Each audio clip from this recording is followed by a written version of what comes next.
सन 1965 की पाक भारत जंग के हवाले से आज भी ये बहस जारी है कि क्या field marshal general Ayub Khan ने ये जंग कश्मीर की खातिर की थी या फातिमा जिन्नाह से धांधली के जोर पर सदारती इलेक्शन जीतने के बाद अपनी खोई हुई साख बहाल करने के लिए लड़ी थी। कुदरतुल्लाह शहाब अपनी किताब शहाबनामा में लिखते हैं, सदर अयूब जंग का नाम लेते ही कानों को हाथ लगाया करते थे और हमेशा यही कहा करते थे कि तनाज़ा कश्मीर का हल हमने पाकिस्तान के मुफाद की खातिर ढूंढना है।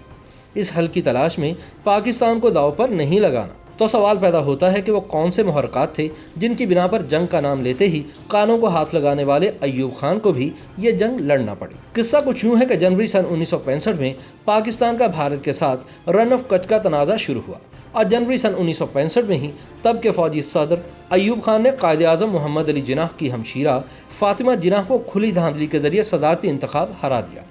इन सदारती इंतखाबात में अयूब खान को जितवाने के लिए जो हरकत की गईं उनकी वजह से इसका इमेज काफ़ी ख़राब हो गया। चुनांचे कहा जाता है कि अयूब खान ने अपना ख़राब इमेज बेहतर बनाने की खातिर मकबूजा कश्मीर को आज़ाद करवाने के लिए ऑपरेशन जिब्राल्टर शुरू करने का सोचा। सदर अयूब खान के बेटे गौहर अयूब खान ने अपनी किताब ऐवान इक़्तिदार के मुशाहिदात में लिख रखा है कि ऑपरेशन जिब्राल्टर का मंसूबा वजारत ख़ारजा की रिपोर्ट पर बनाया गया। अयूब खान को यकीन दिलाया गया था कि अगर पाकिस्तान ने कश्मीर में फौजी कार्रवाई की तो भारत बैनुल-अक़वामी सरहद पार नहीं करेगा। लेकिन मालूम नहीं हतमी फैसले का इख्तियार रखने वाले अयूब खान ने इस बात पर अंधा यकीन क्यों किया। गौहर अयूब लिखते हैं, ऑपरेशन जिब्राल्टर सरकारी तौर पर 8 अगस्त सन 1965 को शुरू किया जाना था, ताहम मुजाहिदीन को कश्मीर के अंदर दाखिल करने की कार्रवाई 5 अगस्त सन 1965 को ही शुरू कर दी गई। अगस्त के अवाइल में तकरीबन 4000 मुजाहिदीन को तरबियत देकर भारतीय मकबूजा जम्मू कश्मीर भेज दिया गया। उन्होंने कश्मीर में भारतीय फौज के मुआसलाती निज़ाम को दरहम बरहम करके रख दिया और बाज़ फौजी पोस्टों पर भी हमले किए। मुजाहिदीन की कार्रवाइयाँ जोर पकड़ने के साथ भारतीय फौज ने मुजाहिदीन के दाखिली पॉइंट्स की तरफ तेज़ी से पेशकदमी शुरू कर दी। उन्होंने मुजाहिदीन के खिलाफ ऑपरेशन शुरू कर दिया जिसमें काफ़ी तादाद में मुजाहिदीन शहीद हो गए और बहुत से गिरफ्तार भी हुए। भारतीय फौज ने 26 अगस्त सन 1965 को दिफाई लिहाज से अहम इलाके पीर सहाबा पास पर कब्जा कर लिया। अगर भारतीय फौज थोड़ी सी पेशरफ्त और करती तो शायद मुजफ्फराबाद पर भी कब्जा हो सकता था। 2 दिन बाद भारतीय फौज ने हाजी पीर पास का कंट्रोल भी हासिल कर लिया। यूं ऑपरेशन जिब्राल्टर सख्त मुश्किलात का शिकार हो गया और नाकामी से दोचार हुआ। याद रहे कि अपनी किताब में गौहर अयूब ने मुक़्तदर कुव्वतों की इज़्ज़तदारी के लिए सिर्फ मुजाहिदीन का जिक्र किया है। हकीकत तो ये है कि अयूब दौर में बनाई गई जिब्राल्टर फोर्स के कमांडोज भी गिरफ्तार हुए। ऑपरेशन जिब्राल्टर इतना खुफिया रखा गया था कि एयर मार्शल नूर खान को भी इसकी भिनक न पड़ने दी गई। भारत की तरफ से बढ़ते हुए खतरात के पेश नज़र ऑपरेशन जिब्राल्टर के बाद ऑपरेशन ग्रैंड स्लैम 31 अगस्त सन 1965 को शुरू किया गया, जिसका मकसद लाइन ऑफ कंट्रोल पर दबाव में कमी लाना, झमचोड़ियाँ पर कब्जा और अखनूर में कशीदगी पैदा करके मुजफ्फराबाद की तरफ भारतीय पेशकदमी को रोकना था। इस हवाले से पेशकदमी जारी थी और ऐन मुमकिन था कि यह ऑपरेशन कामयाब होता, मगर उस वक्त के आर्मी चीफ जनरल मूसा खान ने घोड़ा बदलने का फैसला किया और जनरल अख्तर हुसैन मलिक की जगह जनरल याहिया खान को डिवीजन कमांडर तैनात कर दिया। कमांडर की इस तब्दीली से जो वक्फा मिला वह भारत के लिए गैबी इमदाद साबित हुआ। यूं ऑपरेशन जिब्राल्टर के बाद ऑपरेशन ग्रैंड स्लैम भी नाकाम हो गया। पाक फौज के कमांडर की जंग के दौरान अचानक तब्दीली के हवाले से अयूब खान के साथ काम करने वाले कुदरतुल्लाह शहाब अपनी किताब शहाबनामा के सफ़ा नंबर 365 पर लिखते हैं, जनरल अख्तर मलिक ने अपने प्लान के मुताबिक कार्रवाई शुरू की और अखनूर को फतह करने के करीब ही थे कि फौज में जनरल मूसा समेत कई और जर्नैल भी तशवीश में पड़ गए कि अगर अख्तर मलिक की मुहिम कामयाब हुई तो वो एक फौजी हीरो की हैसियत से उभरेंगे। सदर अयूब समेत गालिबन बाकी बहुत से फौजी और गैर फौजी साहिबान ये नहीं चाहते थे कि जनरल अख्तर मलिक इस जंग के हीरो बने और फौज के अगले कमांडर इन चीफ के ओहदे के हकदार बन जाए, क्योंकि यह ओहदा सिर्फ अयूब खान ने ज़हनी तौर पर पहले ही जनरल याहिया खान के लिए महफूज कर रखा था। चुनाचे ऐन उस वक्त जब मेजर जनरल अख्तर मलिक इंतहाई कामयाबी से झम अखनूर सेक्टर पर तेज़ी से आगे बढ़ रहे थे, उन्हें कमांड से हटाकर उनकी जगह जनरल याहिया खान को यह कमांड सौंप दी गई, गालिबन इसीलिए कि वह पाकिस्तान को अखनूर फतह करने की कोशिश से बाज रख सके। यह फरीज़ा उन्होंने निहायत कामयाबी से सरअंजाम दिया। अब आते हैं इस सवाल की जानिब कि यह जंग किसने शुरू की थी।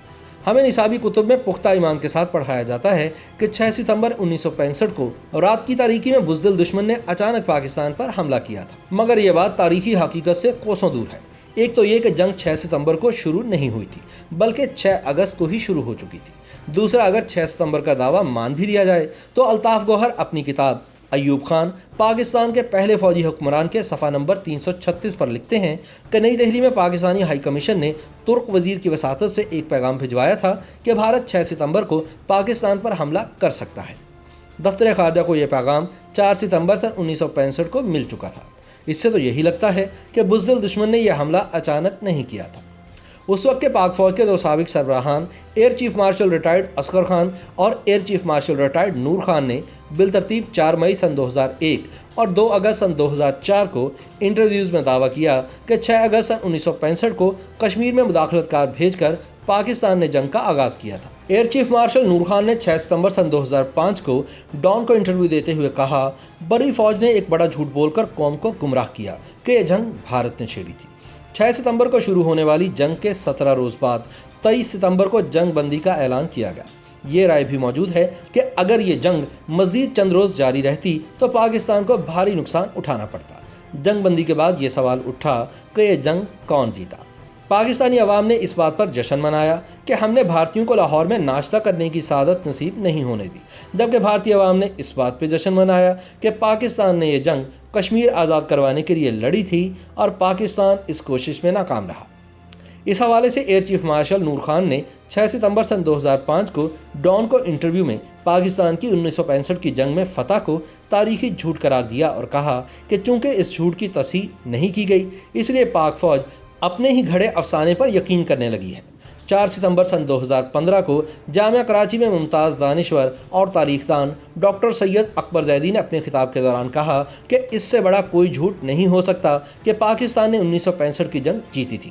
دراصل ہم سن 1965 میں یہ جنگ بری طرح ہار گئے تھے۔ یہ جنگ کون جیتا؟ یہ جانچنے کا ایک پیمانہ معاہدہ تاشقند بھی ہے، جس کے مطابق بھارت نے 710 مربع میل کا علاقہ پاکستان کو لوٹایا، جبکہ پاکستان نے 210 مربع میل کا علاقہ واپس کیا۔ اکتوبر سن 1964 کے بعد صدر ایوب اکثر اوقات بھارتی وزیر اعظم لال بہادر شاستری کے بارے میں کہا کرتے تھے کہ اس بالش ڈیڑھ بالش کے آدمی کے ساتھ کوئی سنجیدہ گفتگو کرنا بیکار وقت ضائع کرنا ہے۔ روس کے وزیر اعظم کے سامنے ایوب خان نے لال بہادر شاستری کے لیے یہی الفاظ استعمال کیے تو سامنے سے کافی عزت افزائی ہوئی۔ 10 جنوری سن 1966 کو ایوب خان نے اسی بالش ڈیڑھ بالش کے آدمی کے ساتھ معاہدہ تاشقند پر دستخط کیے۔ اس معاہدے کے فوراً بعد لال بہادر شاستری کی موت کے حوالے سے قدرت اللہ شہاب لکھتے ہیں، 2-3 دن بعد میں نے ہالینڈ کے ایک اخبار میں معاہدہ تاشقند کی تفصیلات پڑھی، ساتھ ہی ایک فوٹو دیکھی جس میں صدر ایوب روسی وزیر اعظم کے ہمراہ لال بہادر شاستری کے تابوت کو کندھا دے کر دہلی جانے والے ایک جہاز کی طرف جا رہے تھے۔ اس تابوت میں صرف شاستری جی کا جسد خاکی ہی نہ تھا، بلکہ اس میں مسئلہ کشمیر پر UN میں ہماری تمام پیش رفت بھی لپیٹ کر مکفل کر دی گئی تھی، کیونکہ 10 جنوری سن 1966 کے بعد مسئلہ کشمیر کے حوالے سے سیکیورٹی کونسل کی قراردادیں نہ رہی تھیں، بلکہ معاہدہ تاشقند کی وہ شق تھی جس میں ریاست جموں و کشمیر کا ذکر محض ضمنی طور پر آیا تھا۔ باقی زندہ دل پاکستانی قوم پختہ یقین کے ساتھ اس بات پر ایمان برقرار رکھے کہ یہ جنگ ہم نے کشمیر کے لیے لڑی تھی۔ YouTube پر گوگلی نیوز دیکھنے کے لیے youtube.com کی سرچ بار میں گوگلی نیوز TV ٹائپ کریں۔ گوگلی نیوز کے پیج پر سرخ رنگ کے سبسکرپشن والے بٹن پر کلک کرنا نہ بھولیے۔ YouTube پیج پر اپلوڈ ہونے والی ویڈیوز سے باخبر رہنے کے لیے بیل آئیکن پر کلک کیجیے۔ آپ کو ہر نئی ویڈیو کے بارے میں نوٹیفیکیشن موصول ہو جائے گا۔